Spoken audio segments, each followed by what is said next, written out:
August 20th, 1966, Rio de Janeiro, Brazil. A young hiker stumbled upon a scene so bizarre it still haunts investigators today. Two men lay dead on a hillside, dressed in formal suits with raincoats neatly folded beside them. But that wasn't the weird part. They had strange lead masks covering their eyes. The men were identified as Manuel Pereira de Cruz and Miguel Jose Viana, both electronics technicians from a nearby city. There were no signs of violence, no evidence of a struggle, and no obvious case of death. Just two bodies, carefully arranged as if they'd laid down and waited, willingly, for the end. Near the bodies was a notebook containing a chilling set of instructions. 1630, be at the determined place. 1830, ingest capsules. After effect protect metals. Await signal mask. The directions read like a ritual, but they only raised more questions. What capsules? What signal? And why the lead masks? Each man wore a strange, homemade lead mask cut from sheets of heavy metal. Unlike sunglasses, they had no lenses, no straps, and no way to see through them at all. They weren't practical for work, travel, or protection. So what were they used for? Their design and functionality remain a complete mystery. Alongside the note were two towels and an empty water bottle, everyday items that only deepens the strangeness of the scene.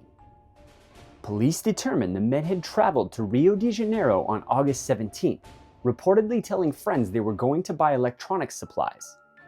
Witnesses recalled them purchasing raincoats and a bottle of water. They were last seen heading toward the hill.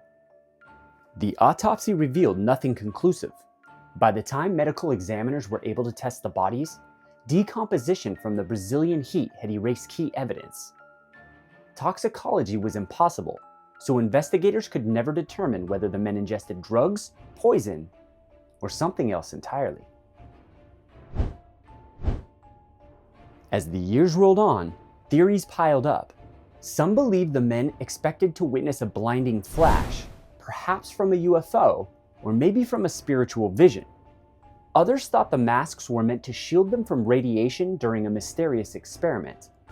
The men reportedly confessed to friends a fascination with spiritualism and the possibility of contacting beings from beyond. But each theory left investigators with more questions than answers. The random details are what frustrated investigators most. The note is too vague to decode. The masks make no logical sense. The capsules were never found, and the autopsy revealed nothing. Nearly 6 decades later, the lead masks case remains one of Brazil's most chilling mysteries. A riddle of two men who walked up a hill with a plan and never came back alive. Whether it was a light in the sky, a message from beyond, or a final experiment, the signal they awaited at 6:30 never came. At least, not in this world. This isn't legend. This is sick history.